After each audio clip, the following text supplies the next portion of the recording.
இன்றைக்கி நம்ம ஊர் தெரிஞ்சுக்கலாம் கொஞ்சம் வரலாறு பகுதியில் நாம் பார்க்க போகிறது ஈரோடு மாவட்டத்தின் பெருமையாகவும் கோபிச்செட்டிப்பாளையத்தில் அடையாளமாகவும் இருக்கிற பாரியூர் ஆன்மீக தலம் தான்.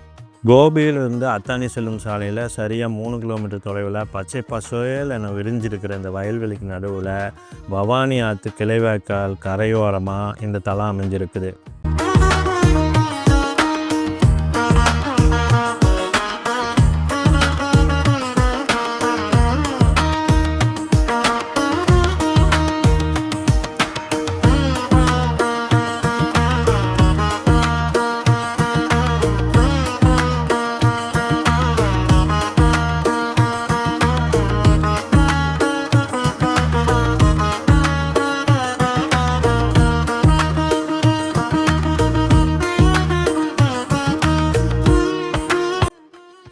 ஆன்மீகமும் இயற்கையும் சங்கமிக்கும் இந்த தலம் இன்றைக்கி நாம் பார்க்குற இந்த பிரமாண்டமான நிலையடைய எவ்வளவு போராட்டங்களை கடந்து வந்திருக்குது. இது யாரால் கட்டப்பட்டது, இதுக்கு பின்னாடி இருக்கும் அதன் சுதந்திர போராட்ட வீரர் யார், இதையெல்லாம் பற்றி தான் நம்ம இன்றைக்கி இந்த வீடியோவில் விரிவாக பார்க்க போகிறோம்.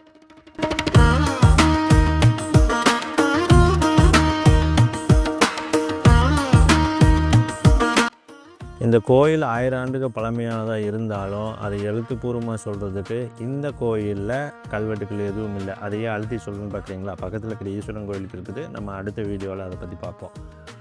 எழுத்துப்பூர்வமான கல்வெட்டுகள் அதிகம் இல்லைன்னாலும் வாய்வழி செய்திகள் வியக்க வைக்கின்றன. ஒரு காலத்தில் இது அடர்ந்த மூங்கில் காடாக இருந்ததாகவும் கடையல் வள்ளல்கள் உருவான பாரி மன்னனோட ஆட்சி செய்த பகுதி என்பதாலும் இது பாரியூர் என்று அழைக்கப்படுது. அன்னை காளியம்மன் பாரி மன்னனோட குலதெய்வமாக போற்றப்படுகிறார். கூடுதல் தகவல் என்னன்னா, சங்க காலத்தில் இந்த பகுதி வேலூர் தலைவர்கள் ஆளுகைக்குட்பட்டிருந்த சமயத்தில் போருக்கு செல்லும் வீரர்கள் வெற்றி தேடி தரும் கொற்றவையாக இந்த அம்மனை வழிபட்டு சென்றதாக சங்க இலக்கிய குறிப்புகள் தெரிவிக்குது. கோயிலோட ராஜகோபுரத்தை பற்றி பார்ப்போம். இக்கோயிலோட ராஜகோபுரம் 5 நிலைகளும் 7 கலசங்களும் கொண்டு 67 அடி உயரமாக கம்பீரமாக கட்டப்பட்டு இருக்குது. இங்கே இருக்கு 28 தூண்கள் கொண்ட மண்டபத்தில் ஒரு ஆச்சரியம் காத்திருக்குது. என்னென்னு பார்க்குறீங்களா?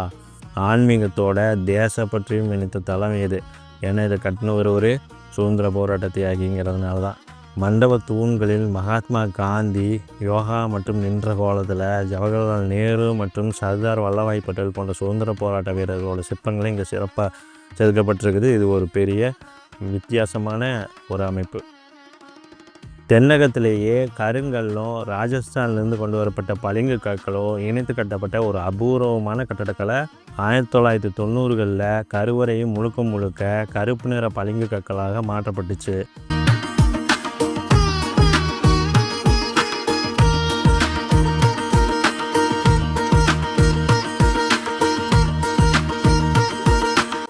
PS முத்துவேலப்ப கவுண்டர் மற்றும் தங்கமணி முத்துவேலப்ப கவுண்டர் இவங்க 2 பேர்த்த பற்றியும் கொஞ்சம் தெரிஞ்சுக்கலாம். சிதிலம் அடைஞ்சிருந்த இந்த கோயிலை முழுவதுமாக தன் சொந்த நிதியில் புதுப்பித்தவர் புதுப்பாளையத்தை சேர்ந்த சுதந்திர போராட்ட வீரர் PS முத்துவேலப்ப கவுண்டர். ஒரு சுவாரஸ்யமான விஷயம் என்னென்னா, கோயில் தூண்களில் சுதந்திர போராட்ட வீரர்கள் சிலைகளை செதுக்கினப்போ அப்போ ஆங்கிலேயர் ஆட்சி நடந்துட்டு இருந்ததுனால இதுக்காக இவரை கைது செய்தாங்க.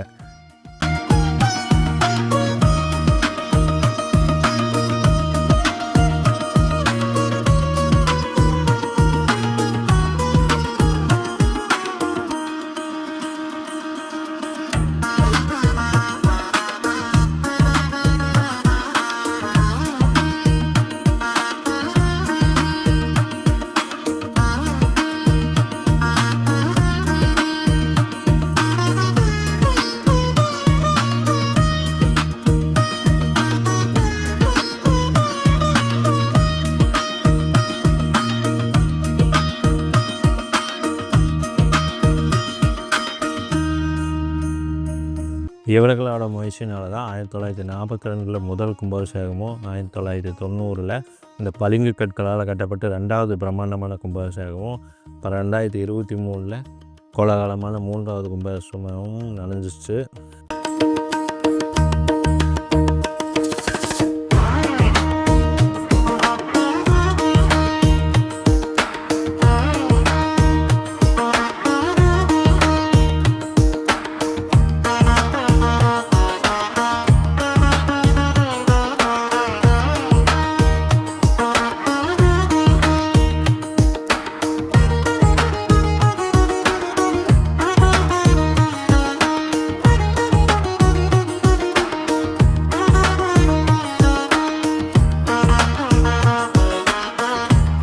இங்கு நடைபெறும் குண்ட திருவிழா ரொம்ப புகழ்பெற்றது.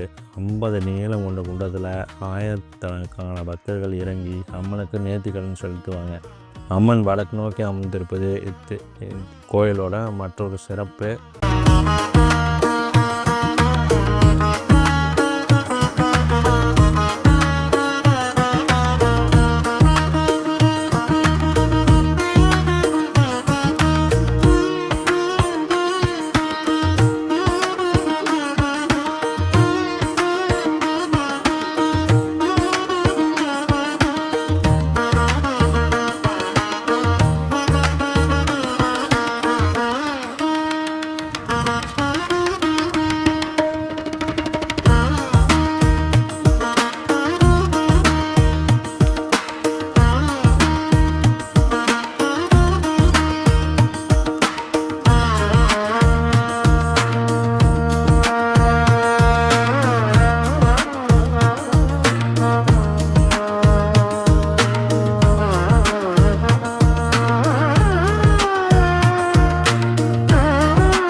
நீங்கள் கோபி பக்கம் வந்தால் ஆன்மீகமும் வரலாறும் தேசப்பற்றும் கலந்த இந்த பாரியூர் அம்மனை தரிசிக்க தவறாதீங்க.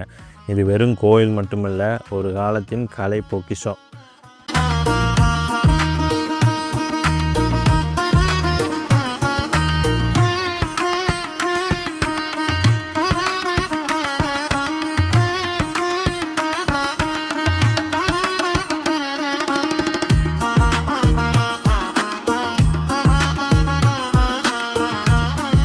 இந்த தகவல் உங்களுக்கு பிடிச்சிருந்தா லைக் பண்ணுங்கள், ஷேர் பண்ணுங்கள். அடுத்த வீடியோவில் இதோ பாரியூர் வீட்டில் இருக்கும் அமரம் பழனீஸ்வரர் மற்றும் ஆதிநாராயண பெருமாள் கோயிலை ரகசியங்களை பற்றி கண்டிப்பாக உங்களுக்கு சொல்கிறேன். நன்றி, வணக்கம்.